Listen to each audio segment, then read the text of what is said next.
பிரியமான சகோதர சகோதரிகளே, பரிசுத்த வேதாகமத்தில் சிலுவை பற்றி உபதேசம் என்கிற தலைப்புல நாம் இந்த நாட்களிலே கர்த்தருடைய வார்த்தைகளை ஆழமாய் தியானிக்க இருக்கிறோம். கர்த்தருடைய பரிசுத்த நாமத்துக்கு மகிமை கனம் உண்டாவதாக. நம் முன்னமே அறிவித்தபடி ஆதியாகமத்திலிருந்து வெளிப்படுத்தல் வரைக்கும் சிலுவையை பற்றி உபதேசம் இடம்பெற்றிருக்கிறது என்பதை உங்களோடு மீண்டுமாய் அதை ஞாபகப்படுத்துகிறேன். கர்த்தருடைய பரிசுத்த நாமம் மகிமைப்படுவதாக.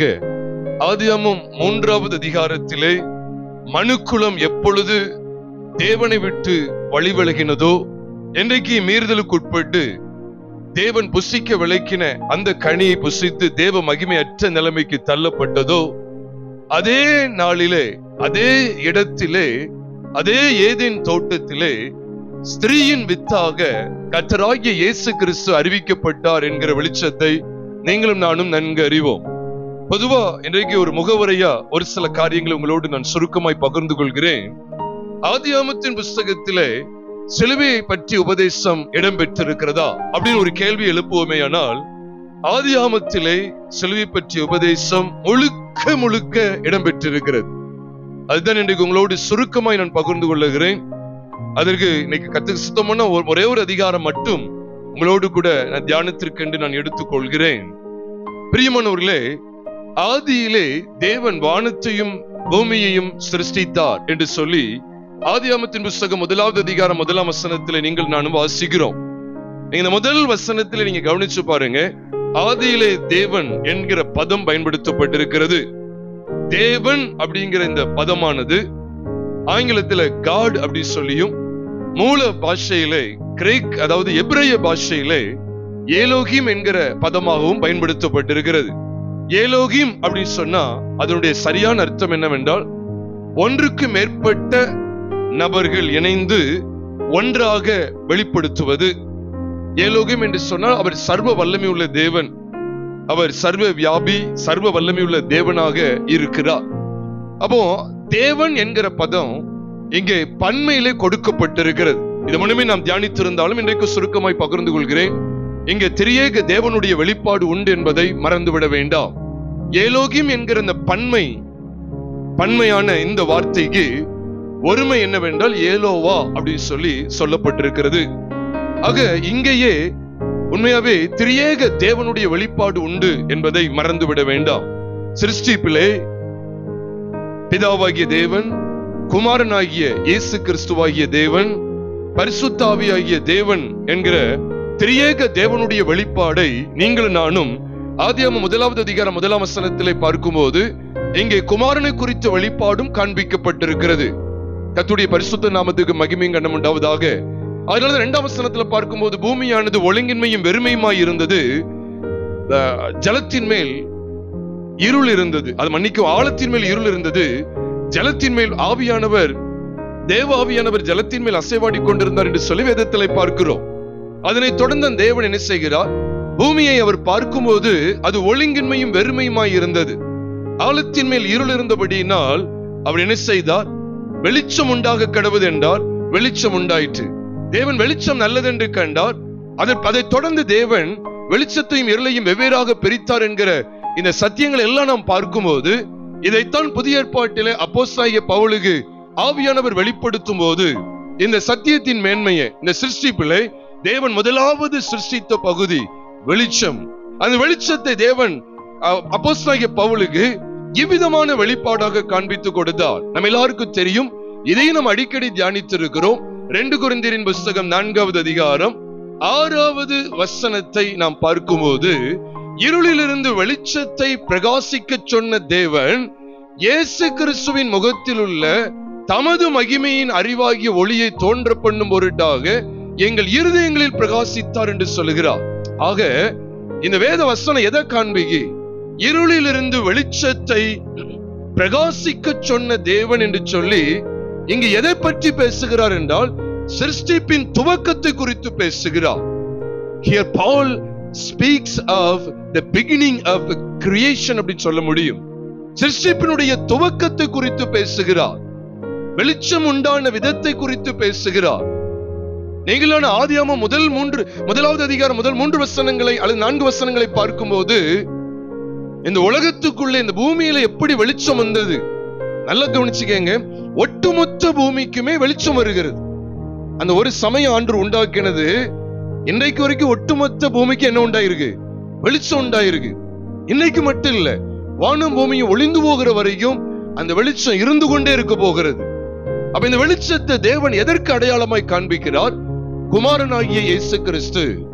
எப்படி உலகம் உண்டாகிறதுக்கு முன் அந்த முதல் துவக்கத்திலேயே ஆண்டவராகிய தேவன் வெளிச்சத்தை உண்டாகி அந்த வெளிச்சம் கடைசி வரைக்கும் நிலை கொண்டிருக்கிறது என்பதை அவர் அன்றைக்கு தீர்மானித்தது போல இன்றைக்கும் கர்த்தராகிய இயேசு கிறிஸ்து அவர் மூலமாக ஏற்படுத்தப்படுகிற புது உடன்படிக்கையின் சபை கடைசி வரைக்கும் நிலை நிற்கும்.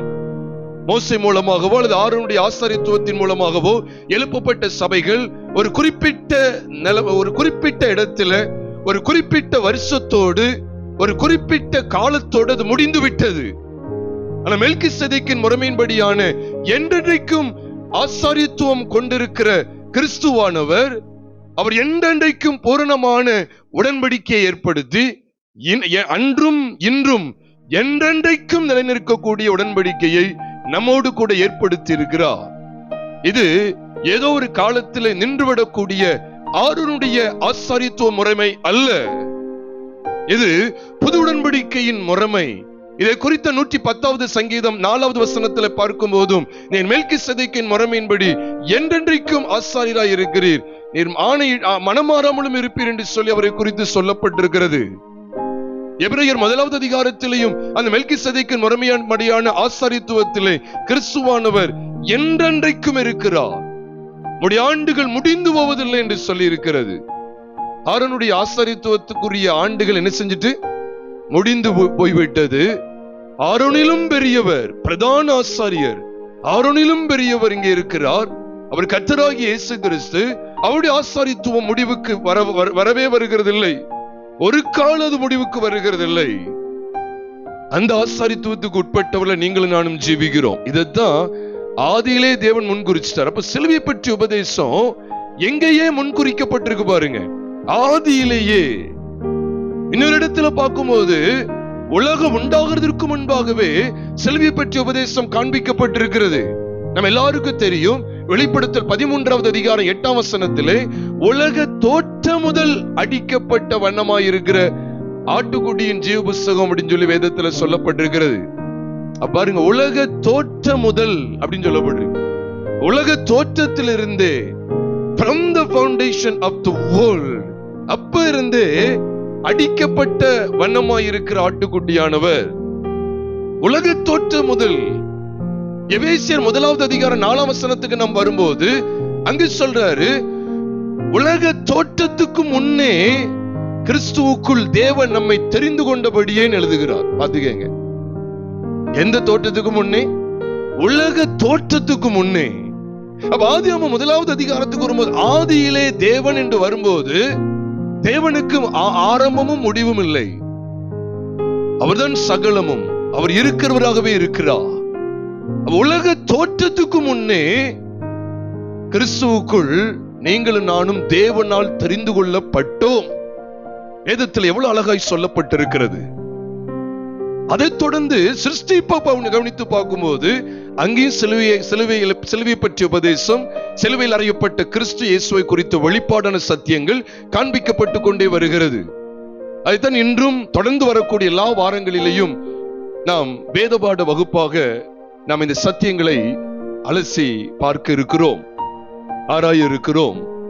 ஆதியாகமம் 1வது அதிகாரத்தில் நாம் பார்த்து வருகிறோமே, அங்கே வெளிச்சம் உண்டாக கடவுள் என்று சொன்னாரு. இதைத்தான் அப்போஸ்தலனாகிய பவுல் 2 கொரிந்தியர் 4வது அதிகாரம் 6ஆம் வசனத்தில் சொல்லிட்டார், இருளிலிருந்து வெளிச்சத்தை பிரகாசிக்க சொன்ன தேவன். பாருங்க, அங்கேயே குமாரனாகிய இயேசு கிறிஸ்து மூலமாகத்தான் ஒட்டுமொத்த பூமிக்கும் வெளிச்சம் என்பதை ஆண்டவர் திட்டவட்டமாய் காண்பித்து விட்டார். இதை நான் அறிந்து கொள்ள வேண்டும். இது எதுக்காக காண்பிக்கப்பட்டு நல்ல கவனிச்சுவாங்க. இதுல ஒரு பெரிய ரகசியமே உண்டு. என்னவென்றால், சகல சிருஷ்டிப்புக்கும் முதன்மையானது என்ன? வெளிச்சம். இந்த வெளிச்சத்தை தொடர்ந்துதான் சகலமும் சிருஷ்டிக்கப்படுகிறது. அதை தொடர்ந்துதான் பகல் இரவுங்கிற அந்த காரியத்தை தொடர்ந்து ஆகாய விரிவை உண்டாக்குறார். எல்லாமே அதை தொடர்ந்து வருகிறது. கிட்டத்தட்ட 6 நாள் அளவும் சகல காரியங்களையும் ஆண்டவர் சிருஷ்டித்து 7ஆம் நாளிலே ஓய்ந்திருந்தார் என்கிற சத்தியமும் அங்கே காண்பிக்கப்பட்டிருக்கிறது. ஆதியாகமம் 1வது அதிகாரம் மற்றும் 2வது அதிகாரத்தின் துவக்கம் வரைக்கும். பிரியமானவர்களே, கர்த்தராகிய இயேசு கிறிஸ்துவினுடைய சாயல், சிலுவையை பற்றிய உபதேசம் இந்த ஆதியாகமத்தின் புத்தகத்தில் எவ்வளவு அழகாய் காண்பிக்கப்பட்டிருக்கு. நான் 1 அதிகாரத்தை மட்டும் தான் உங்களோடு பகிர்ந்து கொள்ளுகிறேன். பாருங்க, இந்த வெளிச்சத்தை தொடர்ந்துதான் எல்லாத்தையும் சிருஷ்டிக்கிறார்னா, அப்ப சர்வ சிருஷ்டிக்கும் முதன்மையானது எது? முதல் பேரானது எது? வெளிச்சம் தான். ஆகாய விரிவாக இருக்கட்டும், மரம் செடி கொடிகளாக இருக்கட்டும், பறவைகள், விலங்குகள், மனுஷன், சகல சிருஷ்டிகளாக இருக்கட்டும், எல்லா சிருஷ்டிப்புக்கும் முதற் பேரா ஆண்டவர் வைக்கிறது எதை வைக்கிறாரு? வெளிச்சத்தை தான் ஆண்டவர் வைக்கிறார். அப்ப நான் இதை கவனிக்க வேண்டியது இருக்கு. அப்ப இந்த வெளிச்சம் யாருன்னு சொல்லி இப்படி உண்டாக்கப்பட்ட வெளிச்சத்தை முதல்ல வச்சுதான் இதை தொடர்ந்து அவ்வளத்தையும் கொண்டு வர்றார். அப்ப சர்வ சிருஷ்டிக்கும் முதற் பேரானவர் யார் அப்படின்னா கர்த்தராகிய இயேசு கிறிஸ்து. ஏதோ அவர் படைக்கப்பட்டார் என்பது கிடையாது. அவர் படைக்கப்படல, அவர் தான் சிருஷ்டி கர்த்தா. அவர் தான் சிருஷ்டி கர்த்தா. அவர் சிருஷ்டி அல்ல, அவர் சிருஷ்டி கர்த்தா. அப்ப பைபிள் தெளிவா நம்மோடு கூட இடைப்படுகிறது. வெளிச்சத்தை ஏற்படுத்தி அதை தொடர்ந்து மற்ற எல்லாம் சிருஷ்டிக்கப்படும் போது, இங்க ஆதியாகமம் 1 அதிகாரத்தில் நம்ம ஒரு கேள்வி கேட்போமே, ஆனால் சகல சிருஷ்டிப்புக்கும் முதன்மையான சிருஷ்டிப்பு எது அப்படின்னு கேட்டா வெளிச்சம் சொல்லியிருந்தோம். அப்ப இந்த வெளிச்சம் தான் என்ன, யார் அப்படின்னு சொல்லி வேதம் காண்பித்து கொடுக்கிறது. நம்ம அதைத்தான் பார்த்து 2 கொரிந்தியர் 4:6 அந்த வெளிச்சம் கர்த்தராகிய இயேசு கிறிஸ்து. இதைத்தான் கொலோசியர் 1 அதிகாரம் 15ஆம் வசனத்திலிருந்து வாசிக்கும் போது நீங்க பாருங்களேன். கொலோசியர் 1 அதிகாரம் 15ஆம் வசனத்திலிருந்து பார்க்கும்போது, அவர் அதரிசனமான தேவனுடைய தற்சுரூபமும், அது மட்டும் இல்ல அவர் சர்வ சிருஷ்டிக்கும் முந்தின பெருமானவர் என்று எழுதியிருக்கிறது. கொலோசியர் நிருபம் 1வது அதிகாரம் 15ஆம் வசனத்திலிருந்து தொடர்ந்துள்ள சத்தியங்களை நம்ம சுருக்கமாய் தியானிக்க போகிறோம். கொலோசியர் 1வது அதிகாரம் 15ஆம் வசனத்தை பாருங்க. அவர் அதரிசனமான தேவனுடைய தற்சுரூபமும் சர்வ சிருஷ்டிக்கும் முந்தின பெருமானவர். ஏனென்றால் அவருக்குள் சகலமும் சிருஷ்டிக்கப்பட்டது, பரலோகத்தில் உள்ளவைகளும் பூலோகத்தில் உள்ளவைகளும் ஆகிய காணப்படுகிறவைகளும் காணப்படாதவைகளுமான சகல வஸ்துக்களும், சிங்காசனங்கள் ஆனாலும், கர்த்தத்துவங்கள் ஆனாலும், துரைத்தனங்கள் ஆனாலும், அதிகாரங்கள் ஆனாலும், சகலமும் அவரை கொண்டும் அவருக்கென்றும் சிருஷ்டிக்கப்பட்டது. அவர் எல்லாவற்றுக்கும், பாத்தீங்களா, அப்ப சகல சிருஷ்டிப்புக்கும் முந்தினது என்ன அப்படின்னு கேட்டா நம்ம என்ன சொல்லுவோம்? வெளிச்சம் அப்படின்னு சொல்லுவோம். அப்ப இந்த வெளிச்சத்தை தான் கொரிந்து சபைக்கு ஆவியானவர் அப்போஸ்தலனாகிய பவுல் மூலமாய் காண்பித்துக் கொடுக்கிறார். அந்த வெளிச்சம் கிறிஸ்துவே. கர்த்தருடைய பரிசுத்த நாமத்துக்கு மகிமை கனம் உண்டாவதாக. அது மட்டும் இல்ல, அதை தொடர்ந்துள்ள வசனங்களை பாருங்க. 17ஆம் வசனத்தில் அவர் எல்லாவற்றுக்கும் முந்தினவர், எல்லாம் அவருக்குள் நிலை நிற்கிறது. பாத்தீங்களா, எல்லாம் அவருக்குள். அப்ப நம்ம சிருஷ்டிப்பினுடைய காரியங்களை கொஞ்சம் கவனிச்சு பார்த்தா, இந்த வெளிச்சத்துக்கு உள்ளதான் எல்லாம் நிலை நிற்கு. வெளிச்சத்துக்குள்ளதான் எல்லாத்தையுமே உள்ளடக்கிறார். வெளிச்சத்தை உண்டாக்கிட்டு மற்ற எல்லாத்தையும் கொண்டு வரும்போது, அப்ப தேவன் என்ன செய்யறார்? இந்த வெளிச்சத்துக்குள்ளதான் எல்லாத்தையுமே உள்ளடக்கிறார். அதான் இங்க கொண்டு வந்துகிட்டே இருக்கிறாரு. எல்லாம் அவருக்குள் நிலை நிற்கிறது சொல்லி சொல்றார். அவரே சபையாகிய சரீரத்துக்கு தலையானவர், எல்லாவற்றிலும் முதல்வராய் இருக்கும்படி. பாருங்க, அங்க வெளிச்சம் எல்லாவற்றுக்கும் முதல்வதா இருக்கு. அப்ப எல்லாவற்றிலும் முதல்வராய் இருக்கும்படி அவரே ஆதியும் மரித்தோரிலிருந்து எழுந்த முதற் பேருமானவர், சகல பரிபூர்ணமும் அவருக்குள்ளே வாசமாய் இருக்கவும். நான் அதையும் கூட வாசித்து உங்களோட அந்த சத்தியங்களை பகிர்ந்து கொள்கிறேன். அவர் சிலுவையில் சிந்தின இரத்தத்தினாலே சமாதானத்தை உண்டாக்கி பூலோகத்தில் உள்ளவைகள் பரலோகத்தில் உள்ளவைகள் யாவையும் அவர் மூலமாய் தமக்கு ஒப்புரவாக்கி கொள்ளும். அவருக்கு என்ன ஆயிட்டு? பிரியமாயிற்று. எவ்வளவு மகா மேன்மையான வெளிச்சத்தை தேவன் வெளிப்படுத்துறார். சிருஷ்டிப்புகள் எல்லாம் காமிச்சு கொடுத்துட்டு, இந்த சிருஷ்டிப்புகள் எல்லாத்தையும் எதுலதான் சமாதானமாக்குகிறாரு? சிலுவையில் அவர் சிந்தின ரத்தத்தினால. அப்ப பரலோகத்தில் உள்ள தேவனுக்கும் பூமியில் இருக்கிற இந்த சிருஷ்டிகளுக்கும் இடையில இருக்கிற அந்த உறவு, இடையில ஒரு சமாதானத்தை உண்டாக்குகிறார். அந்த சிருஷ்டிகர்த்தா தான் இவைகளை, இந்த சிருஷ்டிகள் எல்லாவற்றையும் படைத்தார் அப்படிங்கிறத அந்த சிருஷ்டிப்பினுடைய காரியங்களை கொண்டே அவர் காண்பிக்கிறார். சிலுவையை பற்றிய உபதேசத்தை நம்மளாம் எடுத்து கதை கட்டுகிறல்ல, ஜோடிப்பதல்ல, வேத வாக்கியங்கள்ல திட்டமாய் தெளிவாய் காண்பிக்கப்பட்டிருக்கிறது. அவர் சகல சிருஷ்டிப்புகளையும் அவருக்குள்ளே கொண்டு வருகிறார். இதைத்தான் அங்கேயும் காமிச்சு கொடுக்க. அவர் சிலுவையில் சிந்தின இரத்தத்தினாலே சமாதானத்தை உண்டாகி, பூலோகத்தில் உள்ளவைகள் பரலோகத்தில் உள்ளவைகள், பூலோகத்தில் உள்ளவைகள் பரலோகத்தில் உள்ளவைகள். பரலோகத்தில் உள்ளவைகள் அவரால் தான் சிருஷ்டிக்கப்பட்டதா? ஆமா. 16ஆம் வசனத்தை பாருங்க. 16ஆம் வசனம் ஏனென்றால் போட்டிருக்கு பாத்துக்கங்க. அவருக்குள் சகலமும் சிருஷ்டிக்கப்பட்டது, பரலோகத்தில் உள்ளவைகளும் பூலோகத்தில் உள்ளவைகளுமாகிய காணப்படுகிறவைகளும் காணப்படாதவைகளுமான சகல வஸ்துக்களும். அப்ப எல்லாமே கீழே பாருங்க, சகலமும் அவரை கொண்டும் அவருக்கென்றும் சிருஷ்டிக்கப்படும். சிருஷ்டிப்பை பத்தி பேசிட்டு இருக்கிறார். பாருங்க, நல்லா பாருங்க. பூலோகத்தில் சிருஷ்டித்தது எல்லாம் பரலோகத்திலையும் அவரால் தான், அவருக்கென்றும் அவர் மூலமாயும் அவருக்கென்றும் அவராலே தான் அவர் சிருஷ்டிக்கப்பட்டது. ஏனென்றான்னு சொல்லிட்டார். அவர் சகல சிருஷ்டிப்பையும் காமிச்சு கொடுத்துட்டு இந்த பரலோகத்தில் உள்ளவைகளையும் பூலோகத்தில் உள்ளவைகளையும் இணைக்கிறார். இப்ப அதுதான் அங்க நம்ம பார்க்கிறோம். ஆதியாகமம் 1ஆவது அதிகாரத்திலே பார்க்கிறோம். பரலோகத்தின் தேவனானவர், சிருஷ்டி கர்த்தாவாகிய தேவனானவர், பரலோகத்திலே தமக்கு மிகப்பெரிய வாசஸ்தலத்தை கொண்டிருக்கிறவர் இந்த பூமியிலே மனுக்குலத்தை ஏற்படுத்துகிறார், சர்வ சிருஷ்டியும் உண்டாக்குகிறார். பரலோகத்திலே அவர் சகலத்தின் சிருஷ்டித்தவர், இங்க பூலோகத்திலே சிருஷ்டிக்கிறார். இந்த ரெண்டு சிருஷ்டிப்பையும் இணைக்கிறார் பாருங்க. அதுதான் ஆதியாகமம் 1ஆவது அதிகாரத்துல பார்க்கிறோம். காணப்படாதவைகளும் காணப்படுகிறவைகளும் ஒன்றை இணைக்கப்படுகிறது. இதுலதான் ஆண்டவர் சிலுவை பற்றிய உபதேசத்தை வெளிப்படுத்துகிறத கொலோசை சபைக்கு ஆவியானவர் அந்த காலத்திலே வெளிப்படுத்தி இருந்தார். எவ்வளவு மாபெரும் ஸ்லாக்கியம் பாருங்க.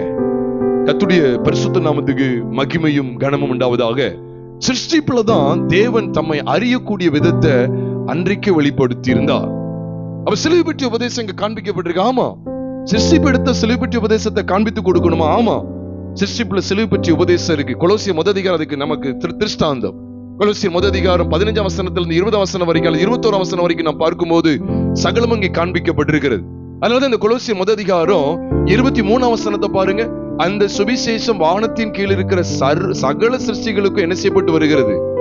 பிரசங்கிக்கப்பட்டு வருகிறது. அதற்கென்று பவுலாகிய நான் ஊழியக்காரன். அந்த சுவிசேஷம் என்ன சுவிசேஷம்? கர்த்தராகிய இயேசு கிறிஸ்துவை பற்றிய சுவிசேஷம். அவர் நம்முடைய பாவங்களுக்காக வேதத்திலே பார்க்கிறோமே.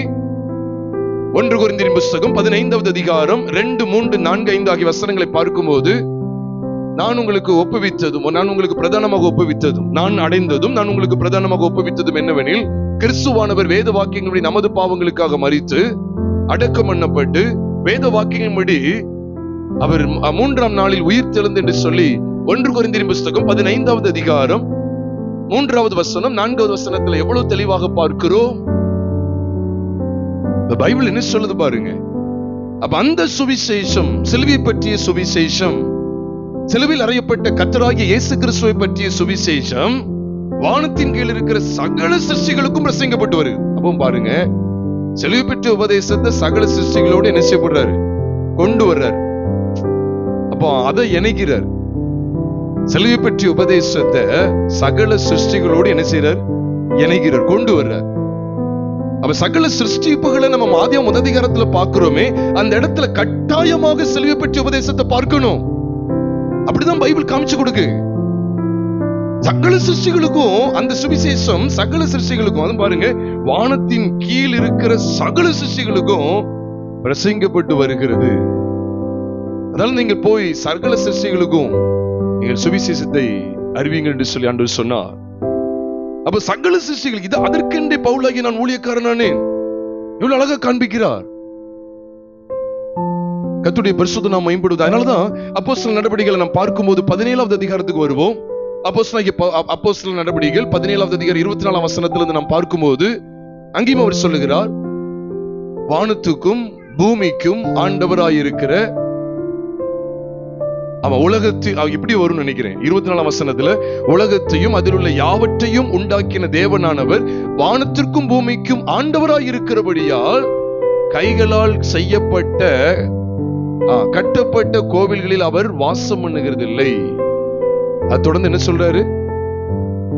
எல்லாருக்கும் ஜீவனை சுவாசத்தை சகலத்தையும் கொடுக்கிற தேவன் அவர் தமக்கு யாதொன்று தேவையானது என்பது போல அவர் என்ன செய்யல, மனுஷர் கைகளால் அவர் பணிவிடை கொள்கிறதும் இல்லைன்னு சொல்லிட்டு அதை தொடர்ந்து அவர் என்ன சொல்றார் பாருங்க, மனுஷ ஜாதியான எல்லாரும் என்ன செய்யறார், ஒரே ரத்தத்தினாலே தோன்ற பண்ணி அவர்கள் குடியிருப்புக்கான காலத்தை என்ன செய்யறாரா, காலங்களையும் எல்லைகளை என்ன செய்திருக்கிறார், நியமித்து இருக்கிறான்னு சொல்லிட்டு அடுத்த வசனத்தை வாசிக்க கேட்கலாம் பாருங்க. இதுக்குதான் கர்த்தராகிய தம்மை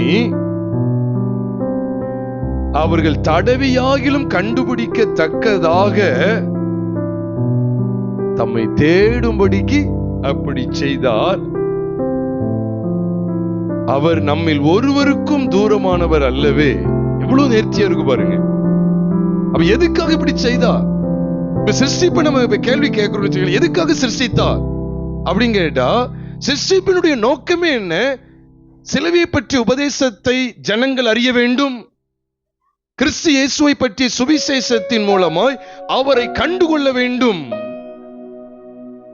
அதுதான் இங்க காண்பிக்கப்பட்டிருக்கிறது. எதுக்காக இதெல்லாம் செஞ்சார்? 24ஆம் வசனத்திலிருந்து பார்க்கிறோம். உலகத்தையும் அதில் உள்ள யாவற்றையும் உண்டாக்கின தேவனானவர், வானத்திற்கு பூமிக்கு ஆண்டவராய் இருக்கிறவர், எல்லாருக்கும் ஜீவனை பாருங்க. 25ஆம் வசனத்துல சொல்ற எல்லாருக்கும் ஜீவனை சுவாசத்தை சகலத்தையும் கொடுக்கிறவர். அப்படின்னு என்ன அர்த்தம்? எல்லாவற்றையும் சிருஷ்டித்தவர், எல்லா ஜீவராசிகளுக்கும் ஜீவனை கொடுக்கிறாரா இல்லையா? ஆதியாகமம் முதல் அதிகாரத்துல இருக்கா இல்லையா? சகலத்துக்கும் ஜீவனை கொடுத்துக்கிட்டே இருக்கிறார், சகலத்தையும் கொடுக்கிறார். அவர்களுக்கு என்னென்ன வேணுமோ அது எல்லாத்தையும், மரம் செடி கொடிகள் எல்லாத்தையும் உண்டாக்குறாரு.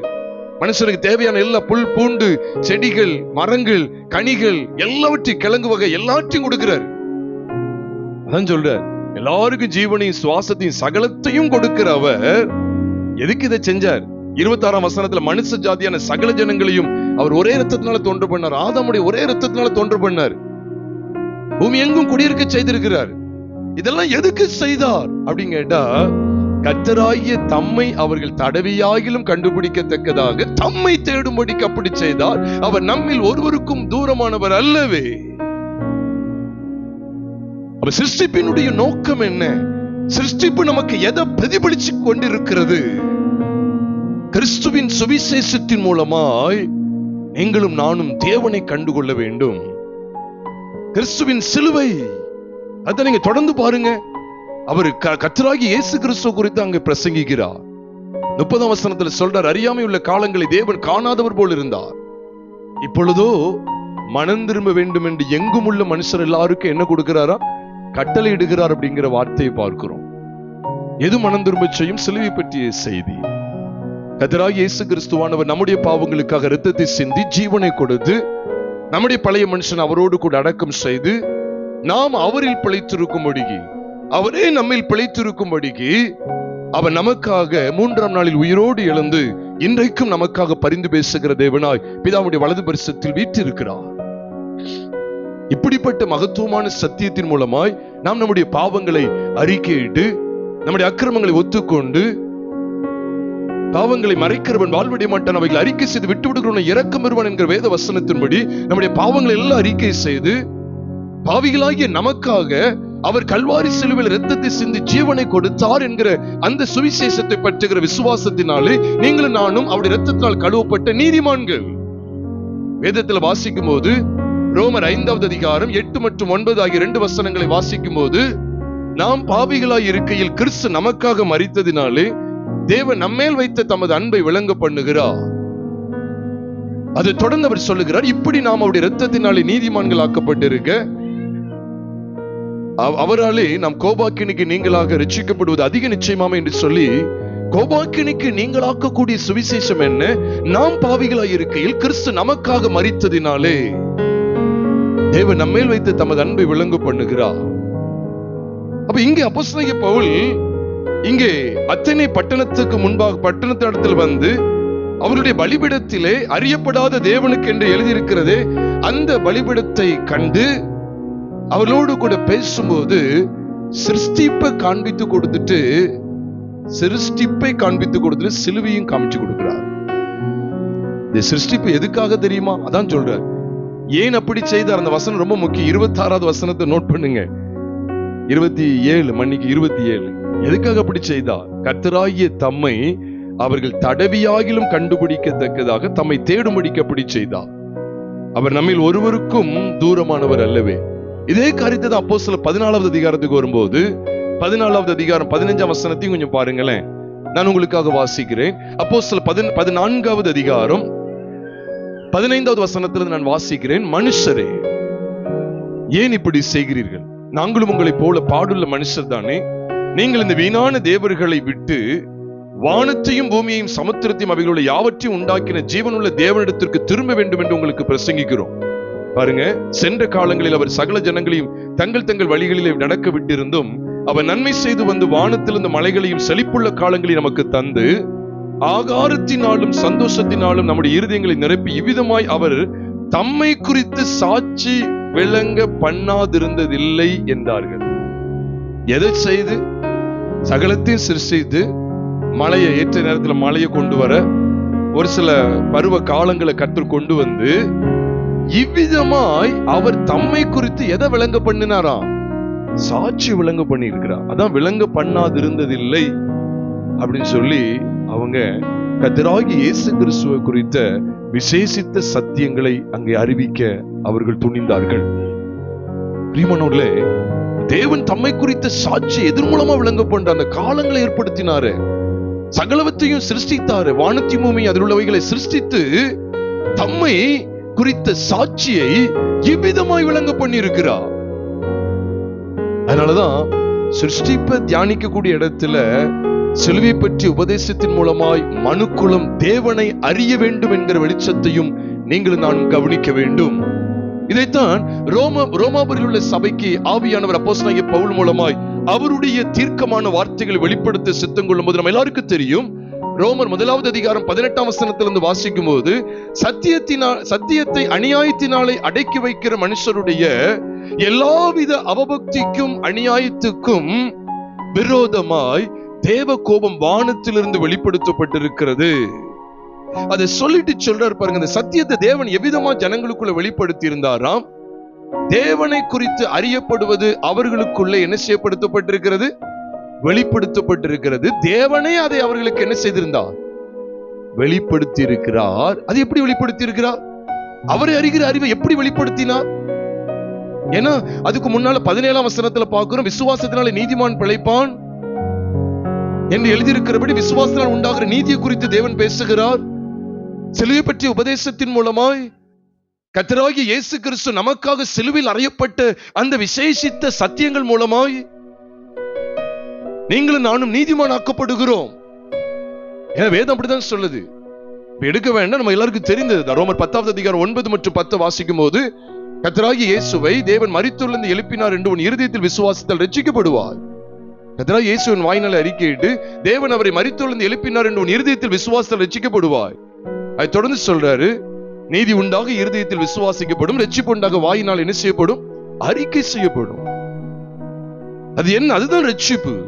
இதை காண்பித்து கொடுத்துட்டு இப்படிதான் தேவனை அறியணும் அப்படிங்கறத காண்பிக்கிறார். ரோமர் 1வது அதிகாரம் 16ல இருந்து நம்ம பார்க்கும்போது கிறிஸ்துவின் சுவிசேஷம் அதைத்தான் காண்பிக்கிறது. ரட்சிப்பு கேட்ட சுவிசேஷம் அது தேவ பலனா இருக்கிறது, தேவ நீதியா இருக்கிறது என்று சொல்லலாம். அது தொடர்ந்துள்ள வசனங்களை நீங்கள் நானும் பார்க்க முடியும். ரோமர் 1வது அதிகாரம் 16 மற்றும் 17 ஆகிய வசனங்களிலே. அப்ப இது தொடர்ந்து சிலுவை பற்றிய உபதேசத்திலே நீங்களும் நானும் கண்டடையக்கூடிய தேவ பலன், தேவ நீதியை காண்பித்துக் கொடுக்கக்கூடிய இடத்துல சிருஷ்டிப்பை காண்பித்துக் கொடுக்கிறார். எங்கே? 19ஆம் வசனத்துல சொல்றார், தேவனை குறித்து அறியப்படுவது அவர்களுக்குள்ளே வெளிப்படுத்தப்பட்டிருந்தது, தேவனே அதை அவர்களுக்கு வெளிப்படுத்தி இருக்கிறார். அப்படியா? வெளிப்படுத்தி இருந்தாரா? எப்படி எனில், அது சொல்றதுன்னு சொல்றார். எப்படி எனில், எப்படி என்றால் அங்க காண்பிக்கிறார் பாருங்க, காணப்படாதவைகளாகிய அவருடைய நித்திய வல்லமை, தேவத்துவம் என்பவைகள் உண்டாக்கப்பட்டிருக்கிறவைகளினால் உலகம் உண்டானது முதற்கொண்டு என்ன செய்யப்படும்? தெளிவாய் காணப்படும். ஆதலால் அவர்கள் போக்கு சொல்லவர்களுக்கு நிறமில்லை. எவ்வளவு நேர்த்தியா இருக்கு பாருங்க. தேவனை அறிந்து கொள்ற விதத்தையே எதன் மூலமா வச்சுட்டாராம்? சிருஷ்டிப்புகள் மூலமா வச்சுட்டாரு. அப்படிதான் பைபிள்ல இருக்கு. ஆதி நாட்கள்ல சிருஷ்டிப்புகளை எதற்கு திருஷ்டாந்தமா வச்சிருக்கிறாருன்னா, தேவனை அறிவதற்கு திருஷ்டாந்தமா வைத்து விட்டார். அதைத்தான் படிக்கிறோம். 20ஆம் வசனத்துல என்ன படிக்கிறோம்? அது எப்படி தேவன் தம்மை அவர்களுக்கு வெளிப்படுத்தினா, தேவனை அறிகிற அறிவை எப்படி அவர்களுக்குள்ளே கொண்டு வந்தா, எப்படி அவர்களுக்குள்ளே வெளிப்படுத்தப்பட்டதுன்னு கேட்டா, காணப்படாதவைகளா இருக்கு பாருங்க. அவருடைய நித்திய வல்லமை, தேவத்துவம் என்பவைகளாகிய என்பவைகள் உண்டாக்கப்பட்டவைகளினாலே, அந்த வார்த்தையை பிடிச்சுக்கங்க, அது பாருங்க. உண்டாக்கப்பட்டவைகளினாலே உலகம் உண்டானது முதற்கொண்டு தெளிவாய் காணப்படும். எதனால காணப்படுது? எது காமிச்சு கொடுக்கு?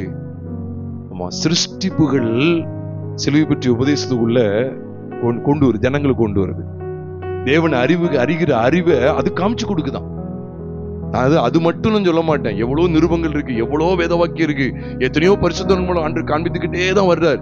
ஆதி காலத்திலிருந்து சிலுவை பற்றி உபதேசத்தை காலாகாலம் ஆண்டு காண்பித்துக் கொண்டே வருகிறார். அது ஆசாரித்துவ ஊழியமாக இருக்கட்டும், ராஜாக்களை ஏற்படுத்துகிற பகுதியாக இருக்கட்டும், ராஜாக்களை குறித்த அபிஷேகமாக இருக்கட்டும், தீர்க்கதரிசிகளை ஆண்டவர் நடத்தின விதமாக இருக்கட்டும், அநேக தேவதாசர்களை கர்த்தர் எழுப்பி பயன்படுத்தின விதமாக இருக்கட்டும், தம்முடைய தீர்க்கதரிசிகளுக்கு தேவன் வெளிப்படுத்தி வந்த காலாகாலமாய் வெளிப்படுத்தி வந்த தீர்க்கதரிசன வார்த்தைகளாக இருக்கட்டும், சங்கீதத்தில் சொல்லப்பட்டிருக்க பாடல்கள், சங்கீதம் என்கிற அந்த பாடலாக இருக்கட்டும், இவைகள் எல்லாம் முன் குறிக்கப்பட்டவர், இவைகள் எல்லாம் முன்னிழலாக முன்னடையாளமாக அறிவிக்கப்பட்டவர் சிலுவையில் அறையப்பட்ட கர்த்தராகிய இயேசு கிறிஸ்துவே.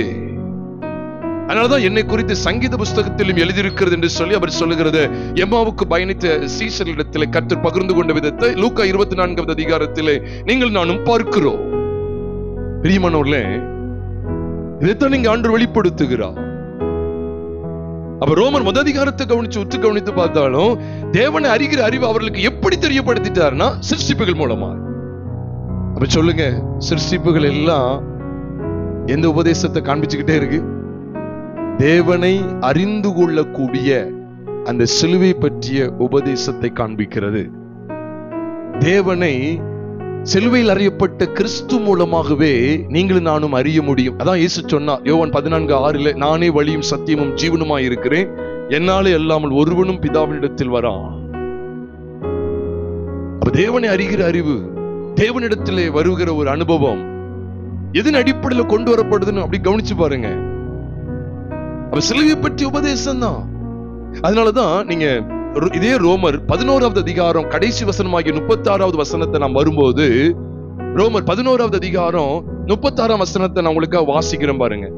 ரோமர் 11:36, சகலமும் அவராலும் அவர் மூலமாயும் அவருக்காகவும் இருக்கிறது, அவருக்கே என்றென்றைக்கும் மகிமை உண்டாவதாக ஆமை. அப்போ 36ல சிருஷ்டிப்பினுடைய காரியத்தை கர்த்தர் காண்பிக்கிறார். ஏன்னா நீங்க ரோமர் 11 அப்படி ஒரு கையில வச்சுட்டு யோவான் எழுதின சுவிசேஷம் 1வது அதிகாரத்துக்கு வருவோம். யோவான் எழுதின சுவிசேஷம் 1வது அதிகாரத்துல பாருங்க, அவர் மூலமா தான் சகலம் உண்டாயிட்டான். 10ஆம் வசனத்துல பார்க்கிறோம், அவர் உலகத்தில் இருந்தார், உலகம் அவர் மூலமா உண்டாயிற்று, உலகம் அவரை ஏற்றுக்கொள்ளவில்லை, உலகம் அவரை அறியவில்லை என்று சொல்லப்பட்டிருக்கு. 3ஆம் வசனத்தை பாருங்க, யோவான் 1வது அதிகாரம் 3ஆம் வசனத்துல, சகலமும் அவர் மூலமாய் உண்டாயிற்று, உண்டானதொன்றும் அவரால் இல்லாமல் உண்டாகவில்லை. நம்ம கொலோசியர்ல பார்த்தோம், சகலமும் அவருக்கென்றுதான் என்ன செய்யப்பட்டது, சத்தமா சொல்லுங்க, சிருஷ்டிக்கப்பட்டதுன்னு படிச்சோம். சகலமும் அவருக்கென்றே சிருஷ்டிக்கப்பட்டது. அப்ப அவருக்கு தான் இருக்கு. இங்கேயும் ரோமர் 11 அதான் சொல்றாரு, சகலமும் அவராலும் அவர் மூலமாயும் அவருக்காகவும் இருக்கிறது, அவருக்கே என்னென்னைக்கு மகிமை உண்டாவதாக ஆமென்னு சொல்லிட்டு அடுத்த வசனத்தை பாருங்க, 12வது அதிகாரம் 1 வசனம். அப்படி இருக்க, அப்ப சிருஷ்டிப்பினுடைய காரியங்கள் உங்களை என்னையும் எப்படிப்பட்ட சத்தியத்துக்குள்ளே நடத்தப்பட வேண்டும் என்று விரும்புகிறது. அதான் அங்க பாக்குறோம், ஜீவ பலியா தேவனுக்கு என்னை அர்ப்பணிக்கணும், அதான் அங்க காமிச்சு கொடுக்கிறார். அப்படி இருக்க சகோதரரே, நீங்கள் உங்கள் சரீரங்களை பரிசுத்தமும் தேவனுக்கு பிரியமான ஜீவ பலியாக ஒப்புக் கொடுக்க வேண்டும் என்று தேவனுடைய இரக்கங்களை முன்னிட்டு வேண்டிக் கொள்ளுகிறேன், உங்களை வேண்டிக் கொள்ளுகிறேன். இதுவே நீங்கள் செய்யத்தக்க புத்தியுள்ள ஆராதனை. அப்போ ஜீவ பலியாக, living sacrifice, we must present ourselves as the living sacrifice unto God. தேவனுக்கு பிரியமான பலியா, ஜீவ பலியாக நீங்களும் நானும் தேவனுக்கு அர்ப்பணிக்கணும். பலி வருது பாத்தீங்களா, லிவிங் சாக்ரிஃபைஸ். வேதத்திலே பார்க்கிறோமே, நம்முடைய பழைய மனுஷன் அவரோடு கூட சிலுவையில் அறையப்பட்டது என்று அறிந்திருக்கோம். அதான் பலி. வெட்டப்படுறதுக்கு பிறகு நம்ம பலி. உயிரோடு இருக்கிற ஒரு ஜீவனை பலியாட்டி யாரும் சொல்ல முடியுமா? பலியாட்டி யாருமே சொல்ல முடியாது. தண்ணி குடிச்சிட்டு சாப்பிட்டுட்டு சொல்லலாம். எது பலி? அது வெட்டப்படுது, அப்படி மாம்சம் தகனிக்கப்படுது, மாண்டு போகிறது. அவன் நம்முடைய பழைய மனுஷன் எங்கே மாண்டு விட்டான்? சிலுவையிலே. கர்த்தராகிய இயேசு கிறிஸ்துவோடு சிலுவையிலே மரித்து விட்டார். அதனாலதான் ரோமர் 6:6 சொல்லுகிறது, நாம் இனி பாவத்திற்கு ஊழியம் செய்யாதபடிக்கு பாவ சரீரம் ஒளிந்து போகும் பொருட்டாக நம்முடைய பழைய மனுஷன் அவரோட கூட சிலுவையில் அறையப்பட்டது என்று அறிந்திருக்கிறோம்.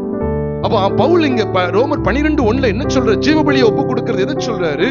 நாமும் இப்படிப்பட்ட விசுவாசத்துக்குள்ளே என்னுடைய பழைய மனுஷனாகிய ஆதாம் கிறிஸ்துவோடு கூட சிலுவையில் அறையப்பட்டு விட்டான், கிறிஸ்துவோடு கூட அடக்கம் பண்ணப்பட்டு விட்டான். இனி நான் அல்ல, கிறிஸ்துவே எனக்குள் பிழைத்திருக்கிறார் என்று சொல்லி அந்த கிறிஸ்துவின் உயிர்த்தெழுதலின் சத்தியத்தை பற்றுகிற விசுவாசத்தினாலே என்னை ஜீவ பலியாக நான் அவருக்கு அர்ப்பணிக்கிறேன். இதுக்கு ஆண்டு எதை தான் பயன்படுத்துறாரு? சிருஷ்டிப்பு. ஏன் தாராளமா பாருங்க. அப்படி இருக்க சகோதரரே, ஏன் அப்படி இருக்க? அப்ப என்ன படிக்க வேண்டியது இருக்குன்னா, சகல சிருஷ்டிப்புக்கும் அவர் தான் முந்தின பேருமானவர். அதைத்தான் நம்ம படிச்சோம். நீங்க லிட்டரலா பார்த்தா கூட சகல சிருஷ்டிப்புக்கும் முந்தின பேர் என்னன்னு கேட்டா சொல்லுங்க, வெளிச்சம். அந்த வெளிச்சத்தை தான் கர்த்தருடைய ஆவியானவர் அப்போஸ்தலனாகிய பவுலுக்கு தெரியப்படுத்தும் போது கொரிந்து சபைக்கு விதமா எழுதப்படுகிறது, இருளிலிருந்து வெளிச்சத்தை பிரகாசிக்க சொன்ன தேவன் இயேசு கிறிஸ்துவின் முகத்தில் உள்ள தமது மகிமையின் அறிவாகிய ஒளியை தோன்ற பண்ணும் பொருட்டாக எங்கள் இருதயங்களில் பிரகாசித்தார். அப்போ இந்த சத்தியத்தினுடைய தாற்பயம் என்ன? அப்ப சகல சிருஷ்டிப்புக்கும் முந்தினது வெளிச்சம். அப்ப சகல சிருஷ்டிப்புக்கும் முந்தின பெருமானவர் கிறிஸ்து. அப்ப நம்ம அதை எப்படி எடுக்க வேண்டியது இருக்கு? அப்ப அவர் இல்லாம ஒன்றையும் சிருஷ்டிக்க முடியாது. சகலமும் அவருக்கென்றும் அவர் மூலமாயும் அவருக்காக சிருஷ்டிக்கப்பட்டு, அதனால இங்க சொல்ற சகலமும் அவராலையும் அவர் மூலமாகவும் அவருக்காகவும் இருக்கிறது. அப்படி இருக்க நீங்க என்ன செஞ்சிருங்க?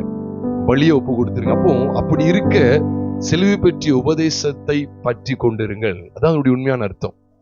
நான் கூட்டி குறைக்க எந்த வேலையும் கிடையாது. நான் ஜீவ பலியை ஒப்பு கொடுக்கணும், என்ன செய்ய? லிவிங் சாக்ரிஃபைஸ் ஒப்பு கொடுக்கணும். என் பழைய மனுஷன் பாருங்க, ஜீவ பலி. பலினா மரணம், ஜீவன்னா உயிர் இருக்கு. அது எப்படி நான் ஒப்பு கொடுக்கிறது?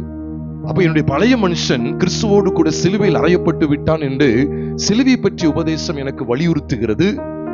அப்ப அந்த உபதேசத்துக்குள்ள என்னை நடத்துகிறது. அப்படி இருக்க சகோதரரே, சிலுவை பற்றிய உபதேசத்துக்குள் போங்கள் அப்படின்னு சொல்லி கொடுக்கிறார். அப்ப சகல சிருஷ்டிப்பும், அதுதான் ஆதியாகமம் 1 அதிகாரத்துல பார்த்து வருகிறோம். எதற்குள்ள நடத்துது பார்த்தீங்களா? எவ்வளவு பெரிய மேன்மை, எவ்வளவு பெரிய மேன்மை. அதாவது நான் அடிக்கடி கூட சொல்லியிருக்கிறேன், ஏற்கனவே கூட சொல்லியிருக்கிறேன், ஒட்டுமொத்த வேதாகமும் 66 புஸ்தகங்களை கொண்டது. 66 புஸ்தகங்களை உள்ளடக்கி, நல்லா பாத்தீங்க, 66 புஸ்தகங்களை உள்ளடக்கி இருக்கு. இந்த 66 புஸ்தகங்களுக்கு ஒரு முன் நிழலா அல்லது ஒரு முன் அடையாளமாகத்தான் ஏசாயா தீர்க்கதரிசன புஸ்தகம் இருக்கு. ஏற்கனவே கூட தியானிச்சிருக்கிறோம். அங்க 66 புஸ்தகங்கள் உண்டு. முன்னமே சொன்னது போல மீண்டும் ஞாபகப்படுத்துறேன். ஏசாயா தன்னுடைய ஆரம்ப கால ஊழியத்தின் போது முதல் 39 அதிகாரங்களை தேவனுடைய ஒத்தாசையால் எழுதுகிறார். அவருடைய முடிவு காலத்துல, கடைசி காலத்துல மீதமுள்ள 27 அதிகாரங்களை எழுதுகிறார். எதனாவது அதிகாரத்துல இருந்து 40வது அதிகாரத்துல இருந்து 66வது அதிகாரம் வரைக்கும் எழுதுகிறார். அதனாலதான் நீங்க வேதத்தை உன்னிப்பா கவனிச்சீங்கன்னா ஆதியாகமம் முதல் மல்கியா வரைக்கும் 39 புஸ்தகங்களும், மத்தேயிலிருந்து வெளிப்படுத்தல் விசேஷம் வரைக்கும் 27 புஸ்தகங்களும் காண்பிக்கப்பட்டிருக்கு. அது முதல் கட்டம், இது 2வது கட்டம். அது முந்தின உடன்படிக்கை, இது பிந்தின உடன்படிக்கை. இதத்தான் நம்ம வேதத்துல பார்க்கும்போது, அப்போ ஏசாயா 40வது அதிகாரம் எழுதும் போது நமக்கு புதிய ஏற்பாடுல எந்த புஸ்தகத்தை நமக்கு நினைவு பூட்டுகிறது? 40வது அதிகாரத்தை எழுதும் போது அது எந்த புஸ்தகத்தை நமக்கு நினைவு பூட்டுகிறது? சத்தமா சொல்லுங்க. மத்தேயு புஸ்தகம்.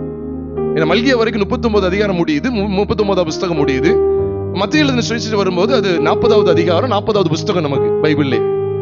அப்ப இதை நம்ம படிக்கும் போது நீங்க அங்கேயும் கவனிச்சு பாருங்க. அங்கே கர்த்தருக்கு வழியை ஆயத்தப்படுத்த வந்த யோவான் ஸ்நானனை குறித்து நம்ம படிக்கிறோம். யோவான் கர்த்தருக்கு வழி ஆயத்தப்படுத்த வந்த மனுஷன். வனாந்திரத்தில் கூப்பிடுடைய சத்தத்தை குறித்து அங்க எழுதுகிறார். ஏசாயா 40வது அதிகாரம் முதல் துவக்கத்துல நீங்க தொடர்ந்து படிச்சீங்கன்னா சிஷ்டிகளை குறித்து அங்க எழுதுகிறார். ஏசாயாவின் புஸ்தகம் 40வது அதிகாரத்துக்கு வேதத்தை திருப்பிக் கொள்ளலாம். ஏசாயாவின் புஸ்தகம் 40வது அதிகாரம், அங்கே கவனிங்க. 21ஆம் வசனத்திலிருந்து பாருங்க. நீங்கள் அறியீர்களா? நீங்கள் கேள்விப்படவில்லையா? ஆதி முதல் உங்களுக்கு தெரிவிக்கப்படவில்லையா? பூமி அஸ்திபாரப்பட்டது முதல் உணராது இருக்கிறீர்களா? என்ன சொல்றார்? நீங்க அறியீங்களா அப்படின்னு கேட்கிறார். நீங்க கேள்விப்படலையே கேட்கிறார். எதை வச்சு பேச வர்றாருன்னா, பூமியை கொண்டு வர்றார், பூமியினுடைய குடிகளை கொண்டு வர்றார், வானங்களை கொண்டு வர்றார், வானங்களை எப்படி ஆண்டு விரிச்சிருக்கிறாங்கிறத கொண்டு வர்றார். 22ஆம் வசனத்தை பாருங்க. அவர் பூமி உருண்டையின் மேல் வீற்றிருக்கிறவர். அப்ப பூமி அஸ்திபாரப்பட்டது முதல் நீங்க உணராது இருக்கிறீங்களா கேட்கிற. அப்ப புரியுதா? பூமி அஸ்திபாரப்பட்டது முதல் நீங்க உணராதிருக்கீங்கன்னு எது கேட்காருன்னா, எப்படி அழகா கேட்கிறாரு பாருங்க. நீங்கள் அறியீர்களா? நீங்கள் கேள்விப்படவில்லையா? ஆதி முதல் உங்களுக்கு தெரிவிக்கப்படவில்லையா? பூமி அஸ்திபாரப்பட்டது முதல் உணராதிருக்கிறீர்களா? எதுக்கு கேட்கிறார்? அவர் பூமி உருண்டின் மேல் வீற்றிருக்கிறவர். அதன் கொடிகள் வெட்டுக்கிளிகளைப் போல் இருக்கிறார்கள். அவர் வானங்களை மெல்லிய திரையாக பரப்பி அவைகளை குடியிருக்கிறதுக்கான கூடாரமாக விரிக்கிறார். அவர் பிரபுக்களை மாயாக்கி. அதை தொடர்ந்து நீங்க பாருங்க, 24ஆம் வசனத்துல மரத்து குறித்தும் பேசுகிறார். அதனையும் தொடர்ந்து 26ஆம் வசனத்தை கொஞ்சம் பாருங்க. உங்கள் கண்களை ஏறெடுத்து பாருங்கள், அவைகளை சிருஷ்டித்தவர் யார் அப்படின்னு கேட்கிறார்.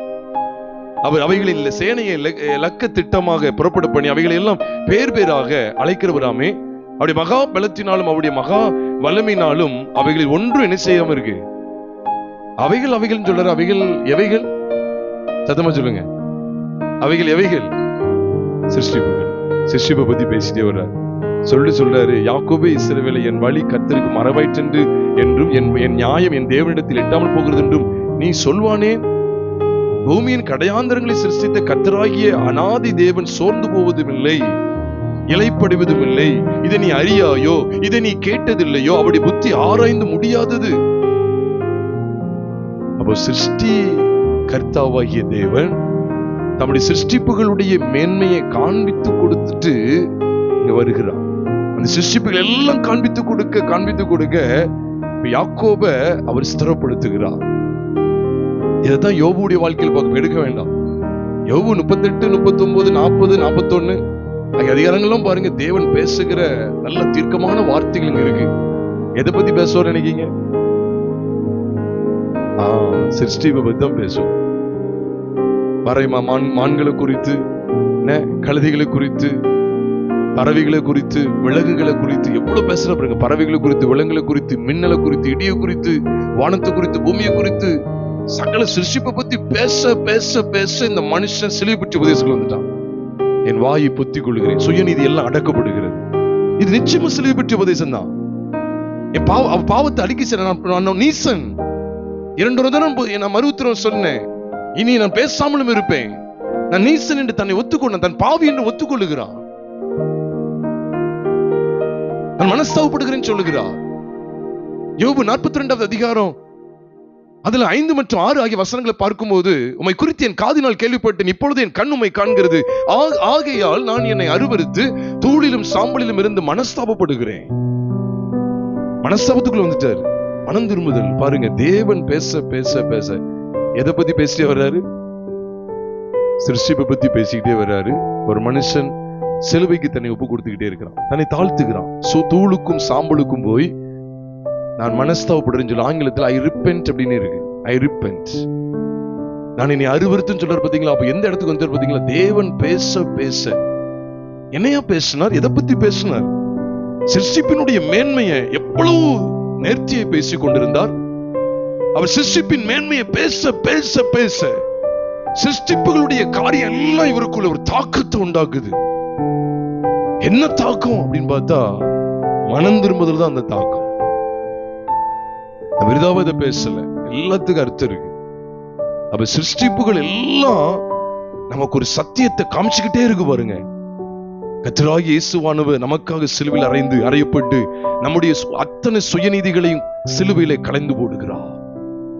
அப்ப யோபு அதுவரைக்கும் தன்னை ஒரு நீதிமான் போல, தன்னை உத்தமன் போல, தன்னை ஒரு சன்மார்க்கனாய் தேவனுக்கு பயந்து நடக்கிறவனை தன்னை காண்பித்துக் கொண்டே இருக்க, தன் சுயநீதியை காண்பிச்சுக்கிட்டே இருக்கிற நண்பர் மத்தியில.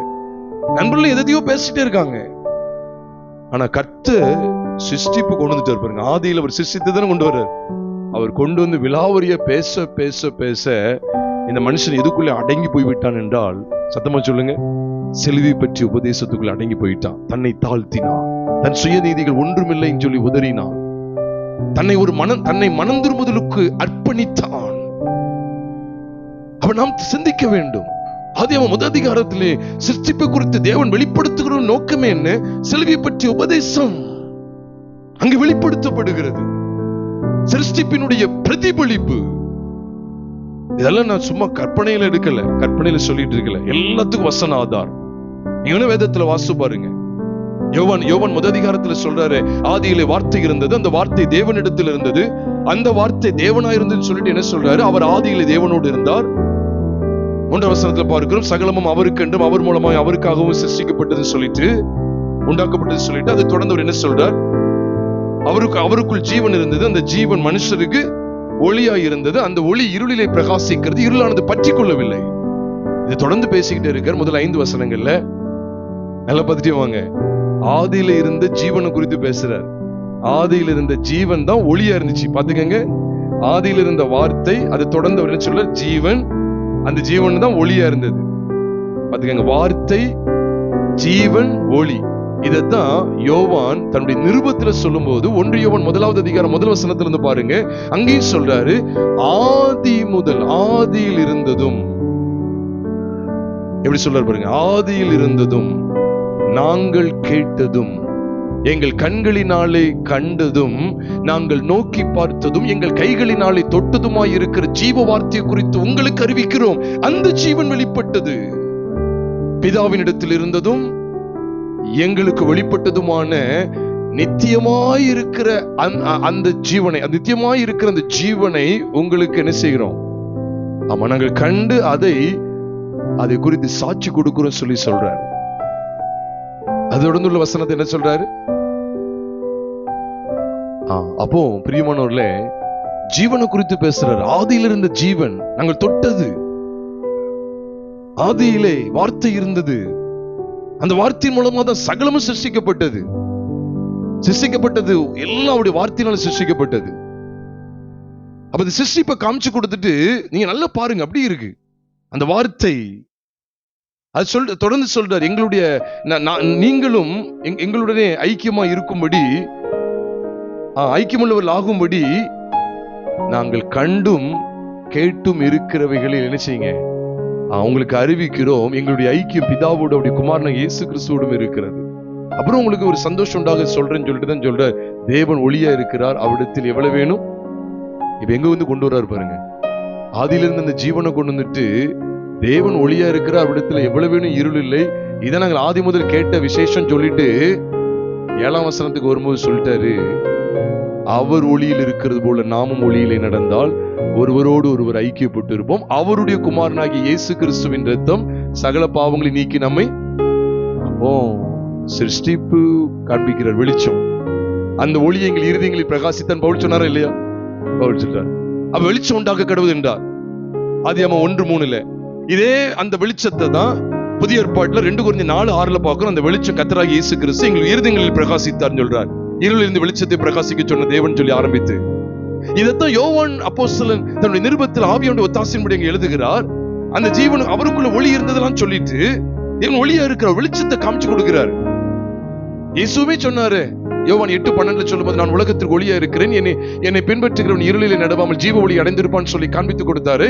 அப்போ அந்த ஒளியை குறித்து ஒரு பேசிட்டு இங்க சொல்றாரு, அவருடைய குமாரனாகிய இயேசு கிறிஸ்துவின் ரத்தம் சகல பாவங்களை நீக்கி நம்மை சுத்திகரிக்கும். என்ன ரத்தத்தை பத்தி பேசிட்டாரு?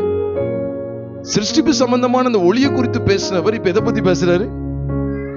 சிலுவையை பத்தி பேசுறாரு. அவருடைய குமாரனாகிய இயேசு கிறிஸ்துவின் ரத்தம் சகல பாவங்களை நீக்கி நம்மை சுத்திகரிக்கும். பைபிளை பாருங்க, எவ்வளவு ஃபேண்டாஸ்டிக்கா இருக்கு. அப்ப சிருஷ்டிப்பை வைத்தே சிருஷ்டிப்பின் துவக்கம் அந்த ஒளியின் ஏன் காமிச்சு கொடுக்க தெரியுமா? அவர் தான் சர்வ சிருஷ்டிக்கும் முந்தின பேருமானவர். ஏன்னா முந்தின பேருன்னு போட்டிருக்கு. ஆமா, அந்த முந்தின பேருமானவர் தான் அடுத்து காமிச்சு கொடுக்கிறார். அவரே ஆதியும் மரித்தோரிலிருந்து எழுந்த முதற் பேருமானவர் சொல்லி அதே கொலோசியர் 1 அதிகாரம் 18ஆம் வசனத்துல காண்பித்து கொடுக்கிறார். 15 காமிச்சு கொடுத்துட்டு தொடர்ந்து வரும்போது 18 சொல்றார், அவரே சபையாகிய சரீரத்துக்கு தலையானவர், அவர் எல்லாவற்றிற்கும் முதல்வராய் இருக்கும்படி அவரே ஆதியும் மரித்தோரிலிருந்து எழுந்த முதற் பேருமானவர் சொல்லி காமிச்சு கொடுக்கிறார். அவ சகல சிருஷ்டிக்கும் முதற் பேர் என்னன்னு கேட்டா வெளிச்சம். அந்த வெளிச்சத்தை தான் பவுல் கொரிந்தியர் சபைக்கு சொல்லும் போது, அந்த வெளிச்சம் கர்த்தராகிய இயேசு கிறிஸ்து. அவர்தான் இங்க காமிச்சு கொடுக்கும் போது, எங்கே இந்த கொலோசியர் 1:18 காமிச்சு கொடுக்கும் போது, அவர் தான் மரித்தோரிலிருந்து எழுந்த முதற் பேருமானவர். அங்க சர்வ சிருஷ்டிக்கு முதற் பேரு வெளிச்சம், இங்க மரித்தோரிலிருந்து எழுந்த முதற் பேருமான. அப்போ சர்வ சிருஷ்டிக்கு முதற் பேரா அங்கே வெளிச்சத்தை தேவன் வெளிப்படுத்துறாரு ஆதியாகமம் 1 அதிகாரத்துல. இது எனக்கு எப்படிப்பட்ட படிப்பினை தருது, எவ்வளவு அழகா இருக்கு பாருங்க. எல்லாவற்றுக்கும் அவர் முதல்வராய் இருக்கும்படி அவரே ஆதியும் மரித்தோரிலிருந்து எழுந்த முதற் பேருமானவர். அப்ப சிருஷ்டிப்பு சாதாரணது இல்லை. அந்த சிருஷ்டிப்புல நான் எதை பற்றி உபதேசத்தை பார்க்க வேண்டியது இருக்கு? சிலுவை பற்றி உபதேசத்தை கட்டாயம் பார்க்கணும். பைபிள் அப்படிதான் இருக்கு. அதனாலதான் பேதுரு தன்னுடைய நிருபத்துல சொல்லும் போதும் கூட 2 பேதுரு 3வது அதிகாரத்துக்கு வந்து பாருங்க. 2 பேதுரு புத்தகம் 3வது அதிகாரத்துக்கு வரும்போது அங்கேயும் எழுதுறாரு பாருங்க. யோவான் அப்போஸ்தலன் மட்டும் இல்ல, அப்போஸ்தலனாகிய பவுல் மட்டும் இல்ல, அப்போஸ்தலனாகிய பேதுரும் தன் நிருபத்துல எப்படி காமிச்சு கொடுக்காரு பாருங்க. எவ்வளவு பெரிய சாட்சி. 2 பேதுரு புத்தகம் 3வது அதிகாரத்துல நீங்க 4ஆம் வசனத்துல இருந்து பாத்தீங்கன்னா ஒரு கூட்டம் கேக்கு, அவர் வருவார் என்று சொல்லுகிற வாக்குத்தத்தம் எங்கே? பிதாக்கள் நித்திரையடைந்த பின்பு சகலமும் சிருஷ்டிப்பின் தோற்றம் முதல் இருந்த விதமாய் இருக்கிறதே என்று சொல்லுவார்கள். பூர்வ காலத்தில் தேவனுடைய வார்த்தையினாலே, பாத்துக்கங்க, தேவனுடைய வார்த்தையினாலே வானங்களும் ஜலத்தினின்று தோன்றி ஜலத்தினாலே நிலை கொண்டிருக்கிற பூமியும் உண்டானம் என்பதையும், அப்பொழுது இருந்த உலகம் ஜலப்பிரளயத்தினாலே அழிந்தது என்பதையும் மனதார அறியாமல் இருக்கிறார்கள் சொல்றாரு. இப்பொழுது இருக்கிற வானங்களும் பூமியும் அந்த வார்த்தையினாலே அக்கினிக்கு இரையாக வைக்கப்பட்டு தேவபக்தி இல்லாதவர்கள் நியாயம் தீர்க்கப்பட்டு அழிந்து போகும் நாள் வரைக்கும் காக்கப்பட்டிருக்கு. இது என்ன சொல்ல தெரியுதா? தேவ வார்த்தையினால வானம் பூமி உண்டாக சர்வ சேனையும் எல்லாம் உருவாக்கப்பட்டுட்டு சர்வ சிருஷ்டிகளும் பார்க்கிறோம். அதே போல அதே தேவனுடைய வார்த்தையினால சகல சிருஷ்டியும் என்ன செய்ய போகுது? அக்கினிக்கு இரையாக போகுது. அப்படிதான் பைபிள்ல இருக்கு. 7ஆம் வசனத்தை பாருங்க. இப்பொழுது இருக்கிற வானங்களும் பூமியும் அந்த வார்த்தையினாலேயே, அந்த வார்த்தையினாலேயே. 5ஆம் வசனத்துல சொல்றாரு, தேவனுடைய வார்த்தையினாலேயே ஜலங்கள், அந்த வானங்கள் ஜலத்தின் ஜலம் எல்லாமே உண்டாயின, பூமியும் உண்டாயினன்னு சொல்லி போட்டிருக்க. அதே அந்த வார்த்தையினாலேயே எதுக்கு இரையாக வைக்கப்பட்டிருக்கு? அப்போ உங்களுக்கு புரியுதா? இப்ப நல்ல கவனிங்க, இதை சொல்லி நான் முடிக்க வாஞ்சிக்கிறேன்.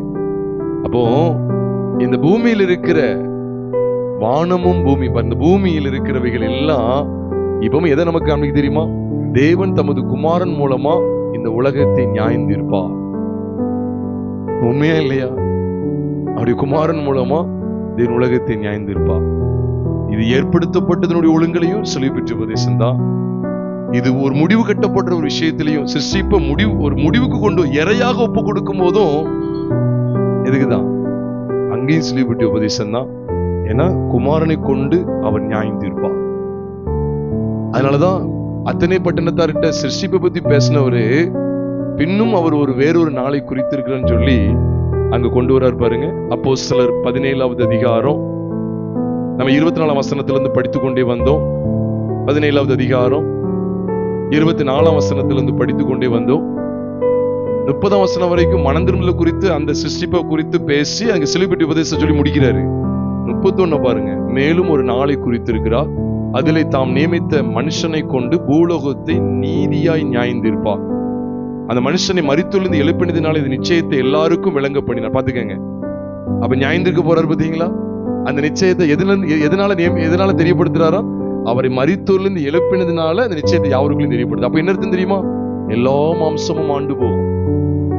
கர்த்தருக்குள் மரித்த பரிசுத்தவான்கள் மாத்திரம் என்ன செய்வாங்க? பிரகாசிப்பாங்க. மத்த எல்லாம் என்ன செஞ்சிடும்? மாண்டு அழிந்து நித்தியமான மரணத்தை சந்திக்கும். அப்போ இருந்து சிருஷ்டிப்பு, அப்பத்துல இருந்து இப்ப வரைக்கும் எதைதான் காமிச்சுக்கிட்டே இருக்கு தெரியுமா? மரித்தோரின் உயிர்த்தெழுதலை பற்றிய செய்தியை காமிச்சுக்கிட்டே இருக்கு. நம்முடைய ரட்சிப்புக்கும் அந்த செய்தி தான். இன்னொன்னு என்ன? மரித்தோரின் உயிர்த்தெழுதல 2 பங்கு இருக்கு. 2 இடத்துல பங்கடையக்கூடிய காரியம் இருக்கு. ஒண்ணு நரகத்துல பங்கடைகிறது, இன்னொன்று தேவனுடைய ராஜ்யத்துல பங்கடையக்கூடியது.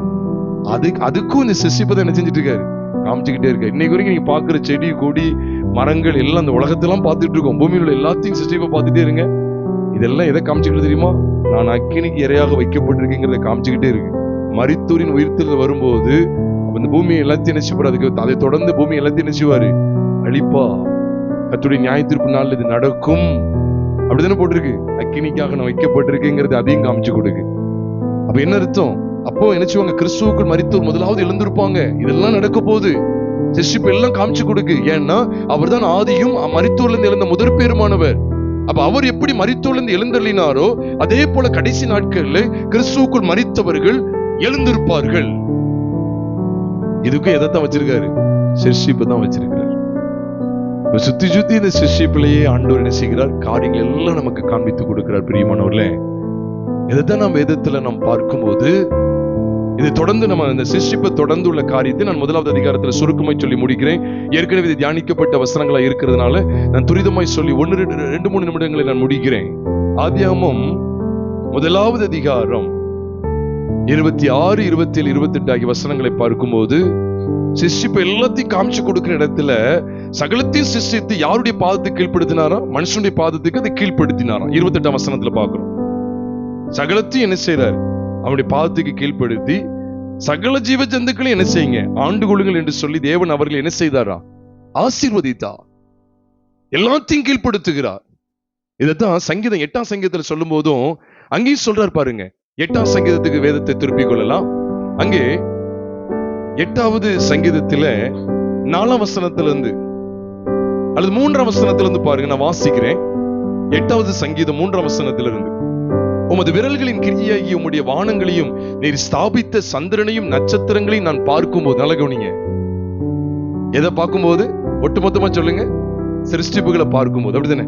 உம்முடைய விரலின் கிரியை மேல பாருங்க. உமது விரல்களின் கிரியாகிய உம்முடைய வானங்களையும் நீர் ஸ்தாபித்த சந்திரனையும் நட்சத்திரங்களையும் நான் பார்க்கும்போது மனுஷனை நீர் நினைக்கிறதுக்கும் மனுஷகுமாரனை நீ விசாரிக்கிறதுக்கும் ஏமாத்திரம் என்கிறேன். இதை பார்க்கும்போது பாத்துக்கங்க, சிருஷ்டிப்பை பார்க்கும்போது இந்த வெளிப்பாடு கிடைக்கும். சிருஷ்டிப்பை பார்க்கும்போது இந்த வெளிப்பாடு கிடைக்கும். நீர் அவனை தேவதூதரிலும் சற்று சிறியவனாக்கினீர், மகிமையினாலும் கனத்தினாலும் அவனை முடி சூட்டினீர். உம்முடைய கரத்தின் கிரியைகளின் மேல் நீர் அவனுக்கு ஆளுகை தந்து சகலத்தையும் அவனுடைய பாதங்களுக்கு கீழ்ப்படுத்தினீர். 8ஆம் வசனத்திலும் சொல்றார், அவனுடைய பாதங்களுக்கு கீழ்ப்படுத்தினீர். நல்ல பாதிரியா வாங்க, இதே வசனத்தை கையில வச்சுக்கங்க. சங்கீதம் 8 ஒரு கையில வச்சுட்டு எபிரேயர் 2வது அதிகாரத்துக்கு வாங்க. 6ஆம் வசனத்துல இருந்து பார்க்கலாம். எபிரேயர் 2வது அதிகாரம் 6ஆம் வசனத்துல இருந்து நம்ம சுருக்கமாய் தியானிக்கலாம். எபிரேயர் 2 6ஆம் வசனத்துல இருந்து நான் உங்களுக்காக வாசிக்கிறேன். ஒரு இடத்திலே ஒருவன் சாட்சியாக, இப்ப நீங்க தான் சொல்ல போறீங்க, ஒரு இடத்திலே ஒருவன் சாட்சியாக மனுஷனை நீ நினைக்கிறதுக்கும் மனுஷகுமாரனை நீ விசாரிக்கிறதுக்கும் அவன் எம்மாத்திரம். அவனை தேவதூதரிலும் சற்று சிறியவனாக்கினீர், மகிமையினாலும் கனத்தினாலும் அவனுக்கு முடிசூட்டி உம்முடைய கரத்தின் கிரிகளின் மேல் அவனை அதிகாரியாக வைத்து சகலத்தையும் அவனுடைய பாதங்களுக்கு கீழ்ப்படுத்தினீர் என்று சொன்னான். எங்க வாசம்? 6ஆம் வசனத்துல போட்டிருக்கு, ஒரு இடத்துல ஒருவன் சாட்சியாக இருக்கு. எந்த இடத்துல இருக்கு? சத்தமா சொல்லுங்க. சங்கீதம் 8ஆம் சங்கீதத்துல இருக்கு. ஒரு இடத்துல ஒருவன் சாட்சியாக சொல்லிட்டு தான் 7ஆம் வசனத்துல சொல்றா. இதே தான் அங்கே இருக்கு. சங்கீதம் 8ல இருக்கா இல்லையா? இருக்குது. சகலத்தையும் அவனுக்கு கீழ்ப்படுத்தினார் என்ற விஷயத்தில் 8ஆம் வசனத்தை பாருங்க. சகலத்தையும் அவனுக்கு கீழ்ப்படுத்தினார் என்கிற விஷயத்தில் அவர் அவனுக்கு கீழ்ப்படுத்தாத பொருள் ஒன்றுமில்லை. அப்படி இருந்தும் இன்னும் அவனுக்கு சகலமும் கீழ்பட்டு இருக்க காணோம். நல்ல கவனிங்க, சகல சிருஷ்டிப்பையும் அவனுக்கு கீழ்ப்படுத்திட்டு சொல்றாரு, செல்வி பெற்ற உபதேசம் கொண்டு வர்றாரு. அப்ப சகல சிருஷ்டிகளையும் கீழ்ப்படுத்துகிறதற்கு எதைத்தான், எந்த உபதேசம் கொண்டு வர்றாரு? செல்வி பெற்ற உபதேசம். சிருஷ்டிப்புல செல்வி பெற்ற உபதேசம் எவ்வளவு மகா மேன்மையாய் காண்பிக்கப்பட்டிருக்கிறது. 9ஆம் வசனத்துல பாக்குறோம், என்றாலும் அப்படின்னு என்ன அர்த்தம்? சகலம் அவனுக்கு கீழ்பட்டு இருக்குன்னு சொல்லி ஆதியாகமம் 1:28 காமிச்சு கொடுக்கிறாரு. அப்படிதான் அவனை ஆசீர்வதிச்சார். ஆனா 9ஆம் வசனம் சொல்லிருக்கு, என்றாலும் சகலமும் கீழ்பட்டு இருக்க காணோம் தான். என்றாலும் தேவனுடைய கிருபையினால் ஒவ்வொருவருக்காகவும் மரணத்தை ருசி பார்க்கும்படிக்கு தேவதூதரிலும் சற்று சிறியவராக்கப்பட்டிருந்த இயேசு மரணத்தை உத்தரித்தது நிமித்தம் மகிமையினாலும் கனத்தினாலும் முடிசூட்டப்பட்டதை காண்கிறோம். இப்ப புரிஞ்சுட்டா? சகல சிஷ்டிப்பை காமிச்சு கொடுத்துட்டு எல்லாத்தையும் கீழ்ப்படுத்தினா இப்ப யாருக்கு கீழ்பட்டு இருக்க காணும்? ஏன்னா மனுஷன் பாவம் செஞ்சதுனால அந்த கீழ்பட்டு இருக்கிற எல்லா ஆளுகையெல்லாம் இழந்துட்டான். இப்ப யார் அந்த ஆளுகையை திரும்ப கொண்டு வர்றா? சிற்சிப்புல இருந்த அந்த ஆளுகையை யார் திரும்ப கொண்டு வர்றா? கர்த்தராகிய இயேசு கிறிஸ்து. எதன் மூலமா கொண்டு வர்றார்? சிலுவை மூலமா. அதான் சொல்லப்படுது, என்றாலும் தேவனுடைய கிருபையினாலே ஒவ்வொருவருக்காகவும் மரணத்தை ருசி பார்க்கும்படிக்கு தேவதூதரிலும் சற்று சிறியவராக்கப்பட்டிருந்த இயேசு மரணத்தை உத்தரித்தது நிமித்தம் மகிமையினாலும் கனத்தினாலும் முடிசூட்டப்பட்டதை காண்கிறோம். மனுக்குலத்தை ஆண்டு ஏற்படுத்தும் போதே மகிமையினாலும் கனத்தினாலும் முடிசூட்டி தான் வச்சிருந்தார். அப்படிதான் சங்கீதம் 8ல வாசிக்கிறோம். அது மனுஷனை குறித்து சொல்லப்பட்டது. ஆனாலும் அவன் ஆளுகை இழந்துட்டான். முடிசூட்டுறதை அந்த அனுபவத்தை இழந்துட்டான். இப்ப கர்த்தராகிய இயேசு கிறிஸ்து மரணத்தை உத்தரித்தது நிமித்தம் இப்ப இந்த சிருஷ்டிகள் கூடிய அந்த ஆளுகையை கொண்டு வர்றார். எவ்வளவு மகத்துவமான சத்தியங்களை இந்த சிருஷ்டிப்பின் வாக்கியங்கள் நமக்கு காண்பிக்கிறது. ஒரு மணி நேரம் கிட்டத்தட்ட இந்த ஆதியாகமத்தின் முதல் அதிகாரத்தை தான் தியானிச்சிருக்கிறோமா அப்படின்னு யோசிக்கலாம். அவ்வளவு பிரம்மாண்டமான சத்தியங்கள் இங்கு காண்பிக்கப்பட்டிருக்கிறது பிரியமானவர்களே. அப்ப இந்த சர்வ சிருஷ்டிகளையும் அந்த சகலத்தையும் கீழ்ப்படுத்துகிற விதம் கர்த்தராகிய இயேசு கிறிஸ்து நமக்காக சிலுவையிலே பலியானது நிமித்தமாய் ஏற்படுத்தப்பட்டிருக்கிறது என்பதை நாம் விளங்கிக் கொள்ள வேண்டும். நாமும் கூட தேவ சமூகத்திலே கண்களை மூடி கர்த்தரை நோக்கி பார்ப்போமா? இந்த நாளிலே நாம் கேட்டதான தேவனுடைய வார்த்தைகளின்படி ஆண்டவரே, உம்முடைய ஜீவனுள்ள வார்த்தைகளுக்கு என்னை அர்ப்பணம் செய்கிறேன். உம்முடைய ஜீவனுள்ள வார்த்தைகள் என்னைக்கும் என்னோடு கூட பேசி இருக்கிறதே. சர்வ சிருஷ்டிப்புக்கும் அவர் முந்தின பெருமானவர்.